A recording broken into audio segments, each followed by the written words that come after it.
2 spoon போதும். Lion date syrup. இதுல iron, fibre, vitamins, நோய் எதிர்ப்பு சக்தி அதிகமா இருக்கு. Line date syrup. 7 தலைமுறைகள் பாரம்பரியமிக்க ஒரே சித்த மருத்துவ ஸ்தாபனம் சேலம் சிவராஜ் சித்த வைத்தியசாலை. இப்பொழுது சேலம், ஈரோடு, சென்னை, ஹொசூர், திருப்பத்தூரில் தினசரி மருத்துவரை சந்திக்கலாம். தொடர்புக்கு 9842722500. வணக்கம் சார்.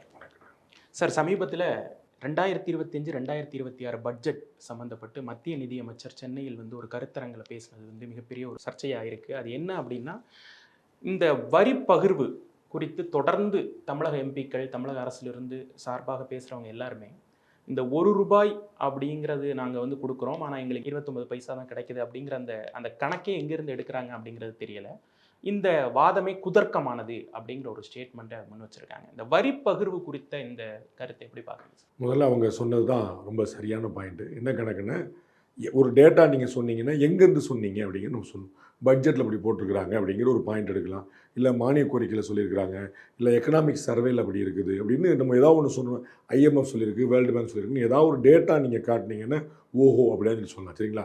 இந்தியா வளர்ந்துருக்கா அப்படின்னா வளர்ந்துருக்கு அப்படின்னு எதாவது சொல்லுவீங்கன்னா, ஐஎம்எஃப் சொல்லுது வேர்ல்டுலேயே 70% மேலே ஜிடிபி இருக்கக்கூடிய க்ரோத் இருக்கக்கூடிய நாடு 2 தான். 70% மேலே ஜிடிபி க்ரோத் 2 நாடு தான். ஒன்று சைனா, இன்னொன்று இந்தியா. இவர் சொன்னது ஐஎம்எஃப்னால நம்ம பிஜேபி ஏதோ உள்வேலை பண்ணிட்டாங்கன்னு சொல்ல முடியாதுல்ல. அப்போ அந்த மாதிரி ஒரு டேட்டா யார் சொன்னா அப்படின்னு நம்ம எடுக்கிறோம். அந்த மாதிரி இப்போ ₹1 கொடுத்தா 29 பைசா கிடைக்குதுன்னு நம்முடைய துணை முதலமைச்சர் திரு உதயநிதி அவர்கள் தொடர்ந்து போராடும் போது இருந்தால், நான் 29 பைசா மோடின்னு சொல்ல போகிறேன், 29 பைசா கவர்மெண்ட் சொல்ல போகிறேன்னு சொல்லிச்சுருவார். அப்போ நிதியமைச்சர்கள் கேள்வி ரொம்ப எளிமையான கேள்வி இருப்பாங்க. இந்த 29 பைசா கிடைக்குதுங்கிறது எங்கே வச்சு சொல்கிறீங்க, எதை வச்சு சொல்கிறீங்க? அதுக்கு இது வரைக்கும் எதாவது பதில் வந்திருக்கா நீங்கள் சொல்லுங்கள். 29 பைசா தான் கிடைக்குங்கிறத சட்டசபையிலையும் வெளியிலையும் எல்லா இடத்துலையும் சொல்லிட்டாங்க. ஆனால் அந்த ₹1 கொடுத்தா 29 பைசா கிடைக்குதுங்கிறத எதன் அடிப்படையில் சொல்லியிருக்காங்க கேள்விக்கு இது வரைக்கும் பதில் இல்லை. ரெண்டாவது, இவங்க தமிழ்நாடு கவர்மெண்ட்டுக்கு நிறையா நாங்கள் ரெவென்யூ கொடுக்குறோம் சென்ட்ரல் கவர்மெண்ட்டுக்கு, ஆனால் தமிழ்நாடுக்கு அவ்வளோ கொடுக்கலங்கிறது அப்படி ஒரு கம்மியாக இருக்கும். 29 பைசாங்கிறத ஒன்று வச்சுருக்கேன். நான் ஏற்கனவே சொன்னேன், எங்கேருந்து சொன்னீங்கிறதுக்கு பதில் இல்லை. அதை ஒரு பக்கம் வச்சுருக்கோம். அடுத்த பாயிண்ட் நம்ம என்ன பார்ப்போம்னா, தமிழ்நாடு நிறையா கொடுக்குது, அந்த அளவுக்கு வரல அப்படின்னு ஒரு குத்துமதிப்பு 29 பைசாவா 79 பைசான்னு விட்டு குத்துமதிப்பாக வச்சுக்கணும். அப்போ அதற்கு ரொம்ப எளிமையான பாயிண்ட் நான் ஏற்கனவே பல முறை சொன்னேன், நிதியமைச்சர்கள் பார்லிமெண்ட்லேயே சொல்லியிருக்காங்க. ரொம்ப எளிமையான உதாரணம், தமிழ்நாட்டிலேருந்து கார் நிறையா ஏற்றுமதி ஆகுது. சரிங்களா? உற்பத்தி ஆகிறது, ஏற்றுமதி ஆகிறது வெளிநாடுகளுக்கும் வெளி மாநிலங்களுக்கும். இந்த காரை வாங்குறவங்க பூரா டேக்ஸ் கட்டுறாங்க. அந்த டேக்ஸ் தமிழ்நாட்டில் இருக்கக்கூடிய ஃபோர்டுக்கோ, நிசானுக்கோ, மற்ற கார்களுக்கோ வருது. அவங்க தமிழ்நாடு கவர்மெண்ட், அதாவது தமிழ்நாடு அட்ரஸ்லேருந்து அவங்க பில்லை கொடுக்குறாங்க. சரிங்களா? அப்போ உற்பத்தி பண்ணது தமிழ்நாட்டுக்குள்ளே, வாங்கினது எல்லாமே தமிழ்நாட்டுக்குள்ளே இருந்துச்சுன்னா, எல்லா காரும் தமிழ்நாட்டுக்குள்ளே விற்கிது, ஒரு சைக்கிள் பைக் கூட வெளியே விற்கல, எல்லாம் எல்லாமே தமிழர்களின் காசுன்னு சொல்லலாம். புரியுதுங்களா உங்களுக்கு? ஆனால் வாங்கினது யூபிக்காரன், பீகார்காரன், மத்திய பிரதேசக்காரன், மகாராஷ்டிரக்காரன், ஜார்க்கண்ட்காரன், எல்லா இந்தியாவில் இருக்கக்கூடிய எல்லா மாநிலத்துக்காரனும் இந்த காரை வாங்கியிருக்கான். இன்னும் சொல்ல போனால் வெளிநாடுகளுக்கு போய் இந்த கார் வந்துருக்கு. அப்போ டேக்ஸுங்கிறது தமிழ்நாட்டிலேருந்து ஜென்ரேட் ஆகுது. ஆனால் கட்டுறது யார்? புரியுங்களா? இந்தியா முழுக்க ஒரு மாநிலம்ல. ரெண்டாவது பிரச்சனை புரிஞ்சுதா? மூணாவது, நாங்கள் இதோட கம்மியாக கொடுக்குறாங்க உத்தரப்பிரதேசம் போன்ற மாநிலங்கள், அவங்களுக்கு நிறையா கொடுக்குறீங்கன்னு கம்மி. ஸோ இந்த பர்சன்டேஜ்குள்ளே நான் முதலே காலி பண்ணிட்டேன், அது இல்லை. ஸோ ஒரு அதிகமாக கொடுக்குறாங்கன்னு தமிழ்நாடுக்கு தமிழ்நாடு எவ்வளோ கொடுக்குதோ அதை விட யூபிக்கு அதிகமாக கொடுக்குறாங்க. யூபி அவர்கிட்ட ₹1 கொடுத்தா ₹1.25 கொடுக்குறாங்க யூபிக்கு. ரைட்டுங்களா? அடுத்து அதை வச்சு பார்ப்போம். நம்ம தமிழ்நாட்டுக்குள்ள அதிகமான வரி உற்பத்தி, பொருளாதாரம் எல்லாத்துலேயுமே பியூட்டிஃபுல்லாக இருக்கக்கூடிய டிஸ்ட்ரிக்ஸ் பார்த்தீங்கன்னா கோயம்புத்தூர், சென்னை, காஞ்சிபுரம், திருவள்ளூர், இப்போ பிரித்ததுனால செங்கல்பட்டு வச்சுக்கோங்க. இந்த 5 மாவட்டம் தான் 38 மாவட்டத்தில் உங்களுக்கு இந்த 5 மாவட்டம் தான் 50% ரெவன்யூ கொடுக்குது. அப்போ மிச்சம் இருக்கக்கூடிய மாவட்டத்தில் என்ன செய்யணும் நீங்கள் சொல்லுங்கள். கோயம்புத்தூர்காரரு, எப்பா ஏன் ரெவன்யூ எடுத்து நீ சிவகங்கை கொடுக்குற, ஏன் ரெவன்யூ எடுத்து நீ ராமநாதத்துக்கு கொடுக்குற அப்படின்னு சொன்னால் நீங்கள் என்ன பதில் சொல்லுவீங்க? தமிழ்நாடு முதலமைச்சர்கிட்ட என்ன பதில் இருக்கும்? இவ்வளோதான். அப்போ இந்த தமிழ்நாட்டு வருவாய்ங்கிறது கோயம்புத்தூர் வருவாய் இல்லை, அது மாநிலத்தின் வருவாய் நம்ம முடியும். அதை மாதிரி இந்தியாவுக்கான வருவாய்ங்கிறது தமிழ்நாட்டு வருவாய் இல்லை, அது ஒட்டுமொத்த இந்தியாவுக்கான வருவாய்னு பார்க்கும். அப்படித்தான் பகிர்ந்தளிக்கணும். 4வது பாயிண்ட் கொஞ்சம் பொறுமையாக மட்டும் கேட்டு அவங்க சொன்னவங்க சொல்லுங்க. தமிழ்நாட்டுக்கு அவங்க நீங்கள் வரிக்கு ₹1 கொடுத்தா 29 பைசா கொடுக்குறேன்னு சொல்லி இவரே ஒத்துக்கிட்டார். சரிங்களா? மிச்சம் இருக்கக்கூடிய 71 பைசா என்ன ஆச்சுங்கிறப்ப நான் சொல்றேன். சரிங்களா? மிச்சம் 71 பைசா இவங்க இந்த லாஸ்ட் 10 இயர்ஸில் பிஜேபி கவர்மெண்ட் மட்டும், சரிங்களா, தமிழ்நாட்டில் கிராமத்துக்கு நகரத்துக்கும் 5.4 லட்சம் 64.4 லட்சம் கழிவறைகள் கட்டி கொடுத்துருக்காங்க. 64.4 லட்சம் கழிவறைகள் தமிழ்நாட்டுக்கு மட்டும் லாஸ்ட் 10 இயர்ஸில் மட்டும், கிராம நகர் ரெண்டும் சேர்ந்து. பிரதமருடைய திட்டத்தின் மூலம் 12 லட்சம் வீடு கட்டி கொடுத்துருக்காங்க கிராமத்தில் மட்டும். சிட்டியில் 6, மொத்தம் 18 லட்சம் வீடு லாஸ்ட் 10 இயர்ஸ். 18 லட்சம் வீடு மத்திய அரசுடைய நிதியில புரிஞ்சுங்க. ஜல்ஜீவன் திட்டத்து மூலமா 89 லட்சம் இணைப்புகளுக்கு வந்து வீடு வரைக்கும் வாசல் வரைக்கும் போய் பைப் சொல்லுவாங்க. 89 லட்சம். உஜ்வாலா திட்டம் மூலமா 41 லட்சம் வீடுகளுக்கு வந்து மானிய விலையில இலவச கேஸ் சிலிண்டர் திட்டம். சரிங்களா? 40 தமிழ்நாட்டுக்கு மட்டும் தான் சொல்றேன், 10 வருஷத்துக்கு மட்டும் தான் சொல்றேன், பிஜேபி கவர்மெண்ட் தான் சொல்றேன். ஆயுஷ்மான் பாரத் திட்டம் மூலமா, இன்சூரன்ஸ் திட்டம் மூலமா 79 லட்சம் பேருக்கு 79 லட்சம் பாஸ் புரியுங்களா? 79 லட்சம் பேருக்கு 5 லட்சம் ரூபாய் இன்சூரன்ஸ் வந்து கொடுக்கப்பட்டிருக்கு. மக்கள் மருந்தகங்கள் மூலமா 100 ரூபா மருந்து 60 ரூபாய் விற்கப்படும். 100 ரூபா ஒருத்துள்ள பெர்சன்டேஜ் சொல்றேன். சரிங்களா? 1000 ரூபான்னா 400 ரூபான்னு வச்சுங்க. தமிழகத்தில் 41,000 கிலோமீட்டருக்கு நெடுஞ்சாலைகள் போடப்படும். 41,000 கிலோமீட்டர் தூரத்துக்கு. சரிங்களா? 10 வருஷத்துல இலங்கையில இன்னைக்கு வரைக்கும் இருக்கக்கூடிய ஒட்டுமொத்த ரயில்வே நெட்வொர்க் எவ்வளவு இருக்குதோ அவ்வளவு தமிழ்நாட்டில் மட்டும் லாஸ்ட் 10 இயர்ஸ்ல மட்டும் பிஜேபி கவர்மெண்ட் மட்டும் போடப்பட்டு. புரியுங்களா? அப்ப எவ்வளவு வசதி பண்ணிருக்கான்னு பாருங்க. இது வந்து 1300 கிலோமீட்டருக்கு தமிழ்நாடு கூட போட்டிருக்காங்க. சென்னை மெட்ரோ ரயில் வந்து 2வது ஸ்கீம் நாங்களே பண்ணிக்கிறோம் ஸ்டேட் கவர்மெண்ட் சொல்லிச்சு. அவங்க வந்து அந்த வெப்சைட்ல நான் கண்ணால பார்த்திருக்கேன். தமிழ்நாடு மாநில அரசின் திட்டம் இருந்துச்சு. அப்புறம் இவங்களால பண்ண முடியல. அவங்க மேலே கேட்டு காசு கொடுத்து அவங்க பண்ணிட்டாங்க. அதில் 60% சென்ட்ரல் கவர்மெண்ட் கொடுக்குது. அது வந்து 60% 246 கோடி ரூபா வந்து 60% சென்ட்ரல் கவர்மெண்ட் கொடுக்குது. அப்புறம் தமிழ்நாட்டுக்கு வந்து 14,900 கோடி ரூபாய் மதிப்பில் 50 ஆண்டுகளுக்கான வட்டியில்லாத கடன் கொடுத்துருச்சு. 15,000 கோடி ரூபா. 15,000 கோடி அவங்களே ஒரு வார்த்தை சொல்றாங்க. நிதியமைச்சராக இருந்துட்டு ஒரு வார்த்தை சொல்றாங்க, 50 வருஷம் கழிச்சு திருப்பி கொடுக்க வேண்டியதில்லை. இது வந்து முதல்ல வட்டியில்லா கடன், 50 வருஷக்கான கடன். ஆனால் நீங்கள் சொன்ன அந்த சென்னையில் வைஷ்ணவா காலேஜ் நடந்த நிகழ்ச்சியில் ரொம்ப அதை கொடுக்க வேண்டியது கூட இல்லைன்னு. அப்போ 15,000 கோடி ரூபா தனி. சரிங்களா? அதுக்கப்புறம் கேரண்டி இல்லாமல் வீடு கட்டி கொடுக்குற பிரதமருடைய சுவாநிதி திட்டத்து மூலமா 4 லட்சம் வட்டி கொடுக்குறது 4 லட்சம் சாலையோர வியாபாரிகளுக்கு பலன் கொடுத்துருக்கு. அவங்க வந்து கடன் கொடுக்குறாங்க. 4 லட்சம் சாலையோர வியாபாரிகளுக்கு பிரதமருடைய சுவாநிதி திட்டம். எந்த கேரண்டியும் கிடையாது. இவங்க போய் நான் வந்து சென்னையில் மெரினா பீச்சில் நான் வந்து ரோட்டில் கடை வச்சிருக்கேங்க அப்படிங்கிறதுக்கு மாநகராட்சிக்கு ஒரு வரி கட்டுவாங்க. 50 ரூபா 100 ரூபான்னு வச்சு அதை போய் காட்டினா பேங்க்ல போதும். அப்படி வாங்கினவங்களுடைய எண்ணிக்கை 4 லட்சம் பேர். வாங்கினா கொடுப்பாங்கன்னு கேட்காதீங்க. வாங்கினவங்களுடைய எண்ணிக்கை 4 லட்சம் பேர். PLI அப்படிங்கிற உற்பத்தி சாரா ஊக்குவிப்பு திட்டத்தின் மூலம் ஆட்டோமொபைல் துறையில் தமிழ்நாட்டில் மட்டும் 49 நிறுவனங்களுக்கு பலன் கிடைக்கும். அப்படின்னா PLIன்னு என்ன? சென்ட்ரல் கவர்மெண்ட் அந்த இன்சென்டிவ் வந்து கொடுக்கணும். அந்த காசு வந்து கொடுக்கணும். இது இத்தனையுமே 10 வருஷத்துல சென்ட்ரல் கவர்மெண்ட் தமிழ்நாட்டில் செஞ்சது. முக்கியமான விஷயம், துணை முதலமைச்சர் சொன்ன அந்த 29 பைசால சேராதது. இப்போ நிறைய நான் சொல்ல புரியுதா? அந்த 1 ரூபா கொடுத்தா 29 பைசா வருதா? அதுல சேராம அது 1 ரூபாவோட 29 பைசாங்கிறது வரி பகிர்வு. நான் 100 ரூபா வரியா நான் கேஷா கொடுத்தேன், நீங்க வந்து மிச்சம் எனக்கு 29 ரூபா தான் கொடுத்துருக்கீங்க. சரிங்களா? அந்த 29 அப்படிதான் உண்மை அப்படியே வச்சுக்கோங்க. எந்த டேட்டாங்கிறதுக்கு ப்ரூஃப் இல்லைங்கிறது ஒண்ணு. அப்படியே வச்சு உண்மை வச்சுக்கோங்க. இப்போ நான் இவ்வளவு ஸ்கீம் சொன்னேன் பாத்தீங்களா? இதெல்லாம் யார் காசு? நான் சொன்ன மத்திய அரசுடைய காசு. மத்திய அரசு காசு எப்படி வரும்? இப்படி மாநிலங்களில் வரக்கூடிய வரி வருவாங்க தான் வரும். அப்ப 29 பைசா நீங்க சொன்ன 100 ரூபா வாங்கி 29 ரூபா திருப்பி கொடுத்துட்டாங்க. அப்ப இவ்வளவு ரூபா கொடுத்தாங்களே, அதுல என்ன இருக்கு? 41,000 கிலோமீட்டருக்கு நெடுஞ்சாலைகள் போட்டிருக்காங்க. தமிழ்நாட்டில் தானே. தமிழ்நாட்டில் சாலை வசதி நல்லா இருக்குன்னா அது யாருன்னு பார்க்க வேணுமா? 41,000 கிலோமீட்டர் கற்பனை பண்ணி பார்க்க முடியாது எவ்வளவு பெருசா இருக்கும் அப்படின்னு. புரியுதுங்களா? இதெல்லாம் எங்க காசு வரும்? ஸ்ரீலங்கால ஒட்டுமொத்தமான ரயில்வே நெட்வொர்க் இதுவரைக்கும் எவ்வளவு இருக்குதோ அது இந்த 10 வருஷத்துல மட்டும் தமிழ்நாட்டில் மட்டும் போட்டிருக்காங்க. Just imagine. வீடு கட்டி கொடுத்துருக்காங்க, ஜல்ஜீவன் கொடுத்துருக்காங்க, கேஸ் சிலிண்டர் கொடுத்துருக்காங்க, லோன் கொடுத்துருக்காங்க. இது முத்ரா லோன் நான் சொல்லலை உங்கள்கிட்ட. நிறைய கொலாப் திட்டங்கள் இருக்குல்ல சார். இப்போ மத்திய அரசு மாநில நான் சொன்னது எல்லாமே நல்லா புரிஞ்சுங்க. மெட்ரோ ரயில் திட்டம் தவிர எதுல வந்து காசு கொடுத்துருக்காங்க நீங்க சொல்லுங்க. நான் உங்களுக்கு மெட்ரோ ரயில விளக்க வேற செஞ்சேன். நானே பண்ணிக்கிறேன்னு சொல்லி சொன்னாங்க. முடியாம சென்ட்ரல் கவர்மெண்ட் கொடுத்து அதுல 60% சென்ட்ரல் கவர்மெண்ட் கொடுக்குது. பிரதமருடைய மக்கள் மருந்தகத்துல ஸ்டேட் கவர்மெண்ட் ரோல் என்ன இருக்கு? தேசிய நெடுஞ்சாலையில ஸ்டேட் கவர்மெண்ட் ரோல் என்ன இருக்குது? பட் இந்த கொலாப் திட்டங்கள்ல மத்திய அரசு வரல, நாங்க போட்டு ஈடு கட்டிக்கிட்டு இருக்கோம்னு சொல்றாங்களே சார். அதாவது பொதுவா சொன்னாங்கன்னா அவங்கள்ட்ட கேளுங்க. அவங்க என்ன சொன்னாங்கன்னே புரியாம ஏன்ட்ட நீங்க கேட்காது. எனக்கு அந்த எனர்ஜி வேஸ்ட் பண்ண முடியாது. நான் சொல்ல வரேன், தேசிய நெடுஞ்சாலை போன்றதுல ஸ்டேட் கவர்மெண்ட் ரோல் என்ன இருக்குது? மெட்ரோ ரயில 60% வாங்கலன்னு இவங்களை சொல்லுங்க. 12 லட்சம் 18 லட்சம் இலவச வீடு கட்டி கொடுத்தா ஸ்டேட் கவர்மெண்ட் ரோல் என்ன இருக்குது? மக்கள் மருந்தகத்தில் ஸ்டேட் கவர்மெண்ட் வேலை இருக்கு.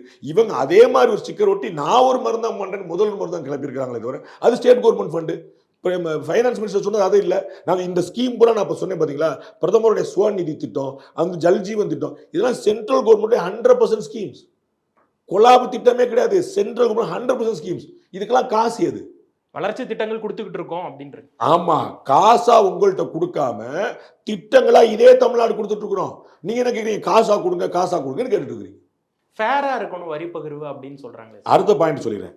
பிரதமர் நரேந்திர மோடி பதவியேற்க 2014க்கு முன்னாடி வரைக்கும் மாநிலங்களுக்கான வரி பதிவு எவ்வளவு பர்சன்டேஜ் இருந்துச்சுன்னு இந்த பெருமக்கள் யார்கிட்ட கேட்கணும்? முதலமைச்சர், துணை முதலமைச்சர், நிதியமைச்சர், முன்னாள் நிதியமைச்சர் அண்ணன் பிடிஆர் பழனிவேல், யாரா ஒரு பெருமக்கள்கிட்ட சார் 2014க்கு முன்னாடி சென்ட்ரல் ஸ்டேட் அது வந்து இந்த வரி பதிவுங்கிறது 29 பைசா 39 பைசாங்கிறலாம் அது தனி கதைன்னு வச்சுக்கோங்க.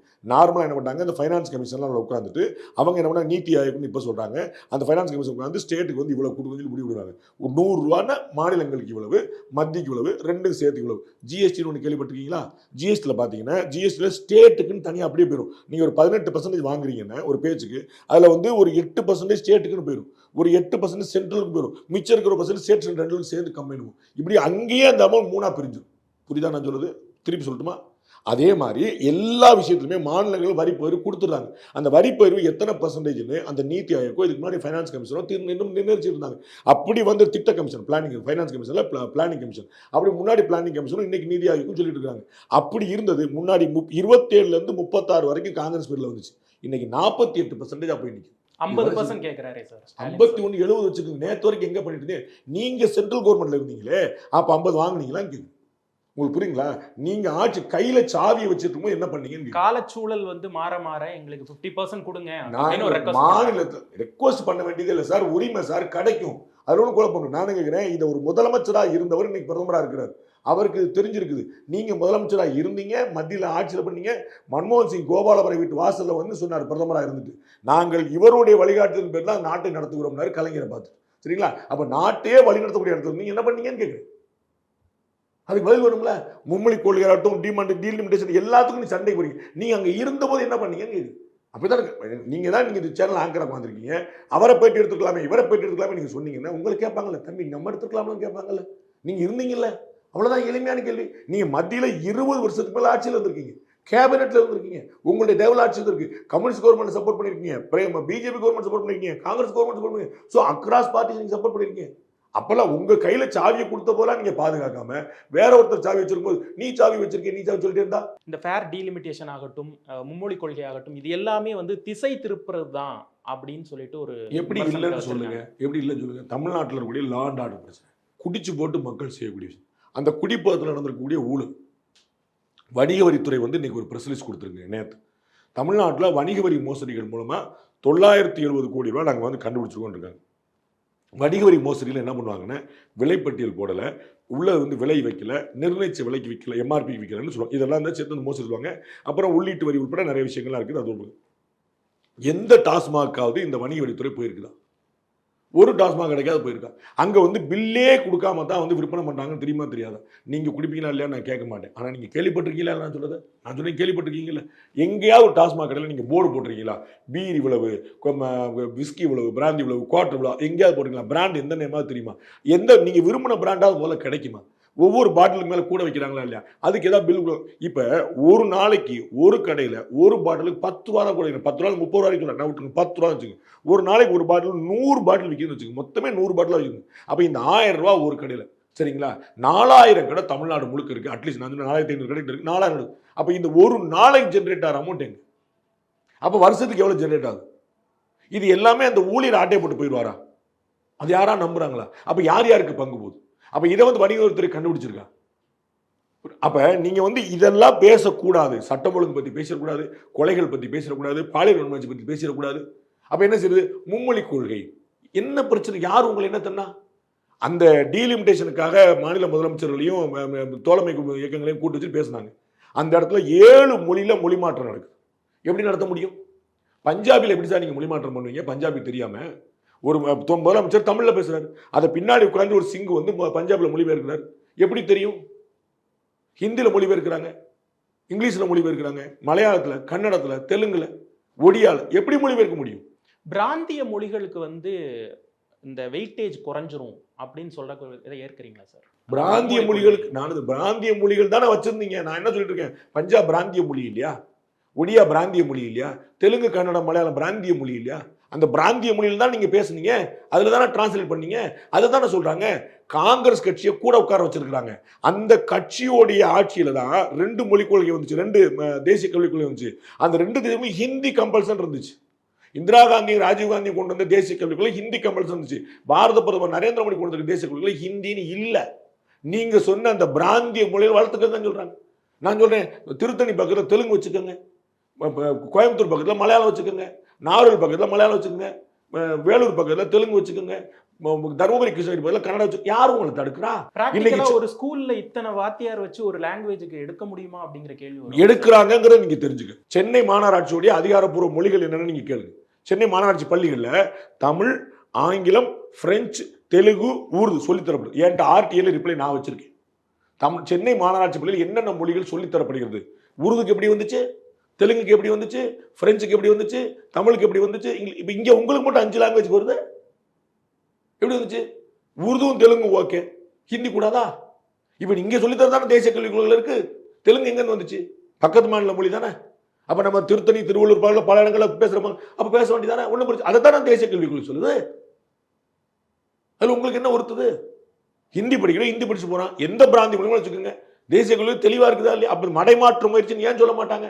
அதிகமான மொழிகளை வந்து கம்பைன் பண்ணி இந்த மாதிரி நம்ம ஒரு குழப்பத்துக்குள்ள போகும்போது, இல்லப்பா நம்ம வந்து ஒரு மொழியில போலாம் அப்படிங்கிறப்ப நார்மலா முடிவெடுக்கிற அதிகாரம் உங்கள்கிட்ட தானே சார் இருக்கு. நீங்க தானே சார் இம்ப்ளிமெண்ட் பண்ண போறீங்க. இம்ப்ளிமெண்ட் பண்ண போறது யாரு? பரந்தூர்ல விமான நிலையம் கட்ட போறது ஏர்போர்ட் அத்தாரிட்டி ஆஃப் இந்தியா. அந்த இடத்தை செலக்ட் பண்ணி கொடுத்தது யாரு? பதில் சொல்லுங்க. தெரியுமா தெரியாது சொல்லுங்க. தமிழக அரசு. அப்புறம் அந்த இடத்துல இழப்பீடு கொடுக்கறதுக்கு நோட்டிபிகேஷன் கொடுத்தது, அறிவிச்சது யார்? கலெக்டர். அமித்ஷா வந்து கொடுக்குறாரா? அஸ்வினி வைஷ்ணவ் வர்றாரா? நிதியமைச்சர் வந்தாங்களா? கலெக்டர் எந்த யாருக்கு ரிப்போர்ட் பண்றா? அமித்ஷா யோகி ஆதித்யநாத் ரிப்போர்ட் பண்றாரா? என்ன யாருக்குமே எதுவுமே தெரியாது, தெரிஞ்சிடக்கூடாது முடிவு பண்ணிட்டீங்களா? இம்ப்ளிமெண்டிங் ஆஃபீஸர் நீங்க தானே சார். 3 மொழி கொள்கை வச்சுக்கன்னு சொல்றாங்க. நான் ஏதோ ஒரு மொழி கொள்கை வச்சுக்கிறேன், சந்தோஷமா போச்சு, நான் 3 மொழி வச்சுக்கிறேன், நான் பண்ணிட்டு போறேன். நீங்க தமிழுக்கு தெலுங்கு சொல்லி கொடுங்க போறா. நீங்க திராவிட மாநிலங்கள் தானே சொல்றீங்க. நான் பஞ்சாபி சொல்லி தர மாட்டேன், ஒடியா சொல்லி தர மாட்டேன், குஜராத் சொல்லி தர மாட்டேன், மராட்டி சொல்லி தர மாட்டேன், ஹிந்தி கட்டாயம் சொல்லி தர மாட்டேன். இங்க திராவிட மாநிலம் வச்சுக்கோங்க. உங்களுக்கு தெரியாது, மராட்டி குஜராத் வரைக்கும் திராவிட மாநிலம் போதுங்கிறது தெரியாது, அதை விட்டுருங்க. நான் தமிழ்நாட்டில் சுற்றி மாநிலம் தெலுங்கு சொல்லி கொடுங்க, நம்ம ஆளு காங்கிரஸ்கார் ஆள்றாரு. கன்னடம் சொல்லி கொடுங்க, காங்கிரஸ்கார் ஆள்றாரு. மலையாளம் சொல்லி கொடுங்க, கேரளாக்கார கம்யூனிஸ்ட்கார் ஆள்றாரு. எல்லாம் உங்க கூட்டணி கட்சியா தானே ஆளுது. வாங்கிக்கங்க. அவங்க யாராவது தமிழ் சொல்லி கொடுப்பாங்களான்னு கேளுங்க. புரியுதுங்களா? வந்து உட்கார்ந்தாங்கல்ல எல்லாமே ஆரம்பிச்சிடும். அவங்கள்ட்டப்பா உங்க ஸ்கூல்ல தமிழ் சொல்லிட்டுலாம் கேளுங்க. அதை செய்ய மாட்டீங்க. நம்ம ஊர்ல செய்ய மாட்டீங்க, அதை செய்ய மாட்டீங்க. உங்களுக்கு ஹிந்தி வேணுமா ஹிந்தி வச்சுக்கோங்க, தெலுங்கு வேணுமா தெலுங்கு. யார் தடுத்தா? 3 மொழி சார். நீங்க கான்ஸ்டியூஷன் என்ன போட்டுருக்கோ அதானே பார்க்கணும், சட்டத்தில் என்ன போட்டுருக்கோ அதானே பார்க்கணும், ஜீவோல என்ன போட்டுருக்கோ அதானே. பேப்பர்ல ரொம்ப தெளிவா போட்டு ஏதேனும் ஒரு இந்திய மொழி, ஹிந்தி மொழின்னு சொன்ன போது பேசாம உட்காந்துக்கிட்டீங்க. அவங்கள பக்கத்தில் உட்கார வச்சிருக்கீங்க. இந்திய மொழின்னு சொன்ன மட்டும் சண்டை போடுறீங்க. அப்ப நீங்க எதுக்கு எல்லாருக்கும் போர்டு இப்படி போட்டீங்க? அந்த இதுல மாநில முதலமைச்சர் கலந்து கூட்டத்தில் ஒருத்தர் பேர் இங்கிலீஷ்லயும் தெலுங்குலையும், இன்னொருத்தருக்கு வந்து கன்னடத்துல, இன்னொருத்தருக்கு மலையாளத்துல, இன்னொருத்தர் பஞ்சாப்ல. எப்படி போட்டீங்க? போட்டதெல்லாம் சரியா தப்பான்னு உங்களுக்கு எப்படி தெரியும்? யார் அங்கந்தே கொண்டு வந்துட்டாரா போர்டு? அவரு பஞ்சாப்ல இருந்து வந்து பகவத் மான் சிங் அவரே கொண்டு வந்துட்டாரா? நம்ம தானே போட்டோம். எப்படி தெரியும்? அப்ப நம்ம பஞ்சாபி தெரியாட்டு எப்படி போடுவீங்க? அதைத்தானே இப்ப தேசிய கல்விக் கொள்கை சொல்லுது. சரி, இன்னொரு விஷயம் சொல்லவா? ஊட்டியில மலைவாழ் மக்கள் பேசக்கூடிய எல்லா மொழியும் காலியாயிருச்சு. அந்த மொழியியல் வல்லுநர் சொல்றாரு தமிழாளன்றார். ஏன்? ஊட்டியில் இருக்கிறவர் நாங்கள் பக்கத்தில் இருக்கக்கூடிய படுகா வந்து சிட்டிக்குள்ள வர்றாரு, குன்னூர்ல இருந்து மேலே வர்றாரு, கோத்தக்கூர்ல இருந்து மேலே வர்றாரு, மேல இருந்து கீழே போறாரு, பிள்ளைங்க போறாரு, கோயம்புத்தூர் போறாரு, மேட்டுப்பாளையம் போறாரு. அவர் தமிழ்ல இன்டராக்ட் பண்ணிருக்கு. தமிழ்ல பேசி பேசி பேசி வீட்டுக்குள்ள தமிழ் பேச ஆரம்பிச்சுறாங்க. தமிழ் வந்துருச்சு. அவங்களுடைய தாய்மொழியான பூர்வீக மொழியான படுகை மொழி மூலம் மற்ற மொழியெல்லாம் தோடர மொழி மூலம் மற்றெல்லாம் காணாம போச்சு. இது எங்க சேனல் நான் போட்டிருக்கேன், உங்களுக்கு வேணா எடுத்து கொடுக்குறேன். மொழி ஆய்வாளர் சொல்லிருக்க எங்களுடைய பழங்குடி மக்களுடைய மொழி புறம் பிரிச்சு தமிழாளன்றார். என்ன செய்ய போறீங்க?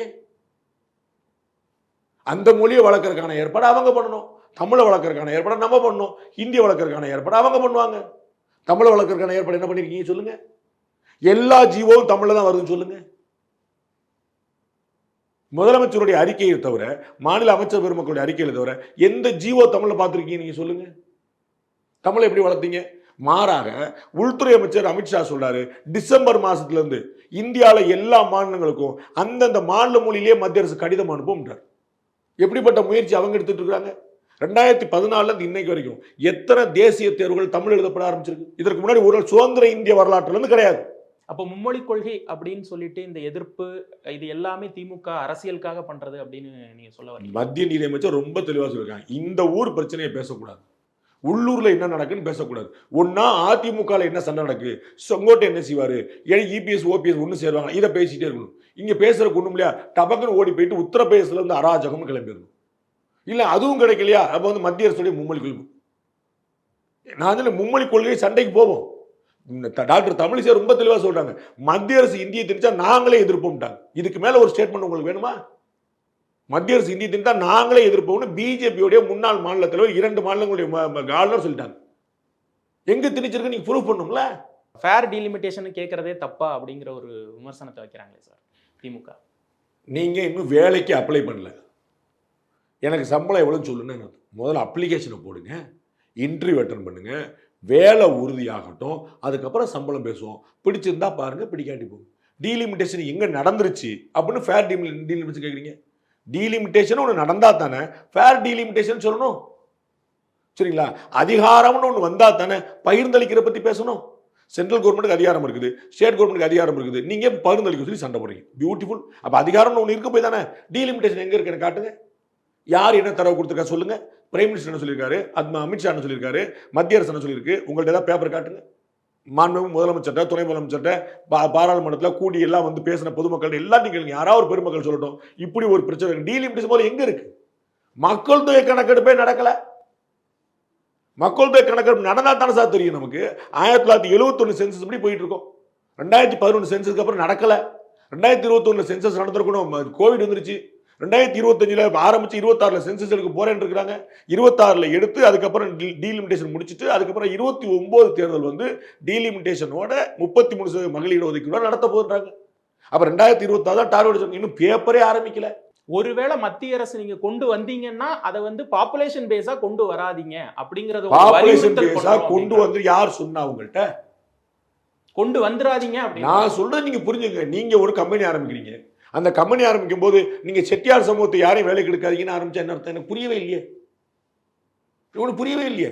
நீங்க கம்பெனி ஆரம்பிக்கிறீங்க, யாரை எடுப்பீங்க, யாரை ஒண்ணுமே தெரியாம நீங்க வந்து ஒரு கணக்கு போட்டு ஒரு சும்மானத்துக்கு ஒரு போட்டு அப்படின்னா 4 செட்டியார் சமூகத்தை சேர்ந்தவங்களாம் நமக்கு எதிராக இருக்குதோ அந்த கம்பெனி பார்க்கறதுக்காக. அதுதான் திசை திருப்புதல் சொல்றது. உங்களுக்கு புரியுங்களா?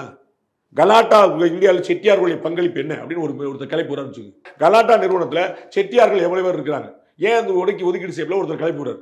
என்னத்துக்காகும்? எப்ப நாங்க செட்டியார் நாடார்னு பார்த்து எடுக்கிறது கிடையாது, நாங்க ஆள் பார்த்து எடுக்கிற போலதான் சொல்லுவீங்க. நீங்க எடுக்கவே இல்லை நான்றேன். புரியல? நீங்களா ஒரு கம்பெனி வச்சிருக்கீங்க, 100 பேர் வேலைக்கு இருக்கிறாங்க. நான் கம்பெனி கலாட்டான்னு போர்டை போட்டீங்க, வாசல் நடுவர் கலாட்டா பண்ண ஆரம்பிச்சா என்ன செய்வீங்க? அதுதான் நடக்கும். நீங்க டீலிமிட்டேஷன் சொல்லியிருக்கீங்க, ஃபேர் டீலிமிட்டேஷன் எங்க இருக்குன்னு சொல்லுங்க. நீங்க வரவே இல்லை, நீங்க எதுக்கு ஆக போறீங்கன்னு நான் இப்ப வெள்ளத்தடுப்பு பணிகள் செய்வோம் சொல்லிருக்கீங்க, என்ன பண்ணிருக்கீங்க? வருமுன் காப்போம் சொன்னீங்கல்ல, காத்தீங்களா? சொல்லுங்க. உயிர் பலி குறைச்சிங்களா, சேதம் குறைச்சிங்களா? 48% 98% வரைக்கும் சொல்லுங்க வேலையை முடிச்சிட்டோம். போன வெள்ளத்துக்கு என்ன ஆச்சு நீங்க சொல்லு. சென்னை தத்தளிச்சுதா இல்லையான்னு சொல்லு. அப்ப எங்க போச்சுன்னு கேளு. வருமுன் காத்திருந்தீங்கன்னா வெள்ளம் வந்து பிரச்சனையா இருக்கக்கூடாது. வெள்ளம் பிரச்சனை ஆயிடுச்சுன்னா நீங்க நிவாரண நிதி கேட்டீங்க. அப்ப வெள்ளம் பிரச்சனை ஆகலைன்னா எப்படி நிவாரண நிதி? அப்ப வெள்ளம் பிரச்சனை ஆச்சுன்னா தடுப்பு என்னாச்சு? நான் சொல்ல புரியுதா? வெள்ளத்தை தடுத்துட்டீங்க, முன்னாடி வேலையெல்லாம் பார்த்தீங்க, அப்புறம் வெள்ள பாதிப்பு எப்படி வரும்? வெள்ள பாதிப்பு வந்துருச்சு, அப்ப வெள்ள தடுப்பு பண்ணி என்னாச்சு? வெள்ள பாதிப்பு வந்துருச்சுன்னு ஏன் நிவாரணம் கேட்குறீங்க? அப்ப வெள்ள தடுப்பு என்னாச்சுன்னு கேட்பாங்கல்ல. அப்போ இந்த ஃபேர் டீலிமிட்டேஷன்ங்கிறதும் திசை திருப்புதல் அப்படிங்கிறதுல உறுதியா இருக்கீங்க சார்? என்ன நீங்க காரணம்? நான் வந்து ஏதோ அரசியல் காரணத்துக்காக சொல்லிட்டு போயிருக்கேன். ஏன்னா அனைத்து கட்சிகளும் திமுக சார் எத்தனை கட்சி சொன்னாங்க. நான் சொல்றேன், இப்ப பிஜேபி தானே சார் சென்ட்ரல் கவர்மெண்ட் ஆளுங்கட்சியா இருக்குது, சரிங்களா? அவங்க வந்து ஒரு சமூகத்துக்கு இதெல்லாம் கொடுக்க மாட்டேன்னு சொன்னா நீங்க ஒத்துக்கிடுவீங்களா? எப்படி முடியும்? ஏன்? அவங்களுக்கு தான் ஆளுங்கட்சி, அவங்களுக்கு தானே எண்ணிக்கை இருக்கு. அவங்க ஆளுங்கட்சி ரூலிங் பார்ட்டில எல்லாரும் வராங்களா? கான்ஸ்டியூஷன் அமெண்ட்மெண்ட் பண்ண முடியுங்களா? அப்ப யாரு போனாலும் தப்பு தான். நெற்றிக்கண் திறப்பினும் குற்றம். அவ்வளவுதான். 15 பேர் சேர்ந்தானே, 18 பேர் சேர்ந்தானே, 2 பேர் சேர்ந்து ஒருத்தர் கொண்டுட்டாங்க அப்படின்னா ஏற்றுக்க முடியுமா? 2 பேர் சேர்ந்து சொன்னா நம்ம வந்து தண்டிச்சிருவோம். 2 பேர் செஞ்சா நம்ம என்ன சார் செய்யறோம் சொல்லுவீங்களா? எத்தனை பேர் செஞ்சா நியாயம் செய்தார்களா தப்பா? அவ்வளவுதான் கேள்வி. நியாயம் இருந்துச்சுன்னா ஒருத்தர் சொன்னாலும் மதிப்பு கொடுக்கணும். அநியாயம் வந்து 50 பேர் சொன்னாலும் ஏற்க முடியாது. இதுல நான் சொல்றது அவர்கள் வந்து என்ன பண்றாங்கன்னு விட்டுருங்க, என்ன தரவு இருக்குன்னு கேளுங்க. டிரான்ஸ்பரன்சியா நீங்க சொல்லிட்டீங்கன்னா நாங்க எதுக்கு இவ்வளவு பிரச்சனை பண்ண போறோம்? டிரான்ஸ்பரன்சியா நீங்க சொல்லிருங்க. பல இடங்கள்ல பேசிட்டேன், திரும்ப ஒருக்க உங்களுக்காக பேசிடுறேன். கோயம்புத்தூர்ல பிரதமர் துணை உள்துறை கோயம்புத்தூர்ல உள்துறை அமைச்சர் பேசுறாரு. அதுல வந்து நாங்க தமிழ்நாட்டுக்கு எண்ணிக்கை குறையாது ஒன்னு சொல்லிட்டாரு. 2 புரோரேட் அப்படி பண்ணுவோம் 2 சொல்லிட்டாரு. விகிதாச்சார அடிப்படையில் மக்கள் தொகை அடிப்படையில் கிடையாது சொல்லிட்டாரு. இதற்கு முன்னாடி விகிதாச்சார அடிப்படையில் இடஒதுக்கீடு வேணும்னு சொன்னவர் ராகுல் காந்தி. அப்படி செஞ்சா தென் மாநிலங்கள் பாதிக்கப்படும் 2023 ஆந்திரால சொன்னவர் பாரத பிரதமர் நரேந்திர மோடி.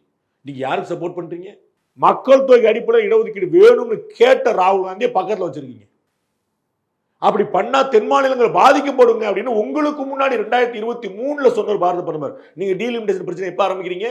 2025. 2023 2 வருஷம் முன்னாடி இப்படி செஞ்சா தென் மாநிலங்கள் பாதிக்கும்னு சொன்னவர் பிரதமர். யார் இந்த நாட்டுக்கும் மக்களுக்கும் தமிழுக்கும் இருக்கா? இந்த 25 வருட ஃப்ரீஸ் அப்படிங்கிறத வந்து முன்னிறுத்தி இருக்காங்க. இது ஒரு தீர்வா? இது ஒரு தீர்வா? ஒரு பிரச்சனை உடனே 50 வருஷம் தள்ளி போட்டு இது தீர்வா? 1971 சென்சஸ் படி இன்னைக்கு போயிட்டு இருக்கிறோம். 71க்கு 2025 எத்தனை வருஷம்? 55 வருஷம். மக்கள் தொகை எங்க போயிருச்சு? அப்ப அப்டேட் பண்ணுங்க. நான் என்ன சொல்றேன், கார்கள்னால பஸ்ஸுனால புகை ரொம்ப அதிகமாக வருது, சுற்றுச்சூழல் கீழே விடுது, அப்படியே ஃப்ரீஸ் பண்ணுங்க, வாங்க எல்லாரும் மாட்டு வண்டியில் போகும். ஒத்துக்கிடுவீங்களா? மாட்டு வண்டி சுற்றுச்சூழலுக்கு உகந்தது. டிராக்டர், கார், ஜீப்பு எல்லாம் புகை காக்குது, வேண்டாம் நிப்பாடிங்க, ஃப்ரீஸ். நம்ம 1930 ஃப்ரீஸ் பண்ணிடுவோம். நம்மள ஊருக்கு 4 கார் மட்டும் இருக்கட்டும். இப்போ எல்லாம் மிடில் கிளாஸ் பூரா கார் வாங்க ஆரம்பிச்சிட்டோம். அதெல்லாம் ஒன்றும் கிடையாது, யாருக்கு கார் கிடையாது, தேர் கிடையாது, ஓடு. சந்தோஷமா? அப்ப காமன் மேனோடைய எதிர்பார்ப்புகளை பூர்த்தி செய்யறது உங்களுக்கு கணக்கா 20 லட்சம் பேருக்கு ஒரு எம்பி இருந்தா 20 லட்சம் பேர் அந்த எம்பியை பார்க்க முடியுமா சார்? அந்த எம்பி தான் அந்த 20 லட்சம் பேரை பார்க்க முடியுமா சார்? 12 லட்சம் பேருக்கு தமிழ்நாட்டில் ஆவரேஜா இருக்கு. 12 லட்சம் பேர் ஒரு எம்பியை பார்க்க முடியுமா? என்ன நீங்க சொல்லிட்டு இருக்கீங்க? எங்களுக்கான பிரதிநிதித்துவத்தை குறைச்சிடாதீங்க. நீங்க வந்து குறைப்போம் யாருங்க சொன்னா? 7.18% வந்து அது அப்படியே இருக்கு. யாருங்க குறைப்போம்னு சொன்னா? அது மேல சொல்லுங்க. குறைச்சிடாதீங்க. நான் தான் சொன்னேன், ஏற்கனவே இந்த பேட்டி ஆரம்பிக்கும் போது நான் சொன்னேன், நீங்க வந்து ₹1 கொடுத்தா 29 பைசா கொடுத்து யார் கொடுத்தா, எங்க இருந்து இது தர வந்து இப்ப சொல்லிருக்கீங்களா? அதே மாதிரி எங்களுக்கான குறைச்சிடாதீங்க. யார் குறைப்போம்னு சொன்னா? நடக்கவே இல்லை, நடக்க போறது இல்லைன்னு 2 பேர் சொல்லிட்டாங்க. யார் சொல்லியிருக்கா? பிரதமரும் உள்துறை அமைச்சரும். அவங்களோட உங்களுக்கு ஏதாவது தரவுகள் இருக்குதா? அவங்களோட உங்கள்கிட்ட ஏதாவது இன்புட் இருக்குதா? அவங்கள்ட்ட தான் நீங்க கேட்டீங்க. ஒருத்தர் 2 வருஷம் முன்னாடி சொல்லிட்டாரு, ஒருத்தர் 2 மாசம் முன்னாடி சொல்லிட்டு அப்புறம் பிரச்சனை கிளப்புறீங்கன்னு நோக்கம் திசை திருப்பதா வேற ஏதாவது? ஃபேர் டீலிமிட்டேஷன் அப்படிங்கிறது வந்து ஒட்டுமொத்தமாக அரசியலுக்காக வந்து திமுக பண்றது அப்படின்னு எடுத்துக்கலாம். இன்னைக்கு நாளைக்கு டீலிமிட்டேஷன் வரட்டும், மத்திய அரசு தப்பு செய்யட்டும், நானும் உங்க கூட உட்காந்து ஆர்ப்பாட்டம் பண்றேன். சரியா பண்ணிச்சுன்னா நீங்க என்ன சொல்வீங்கன்னு சொல்லணும்.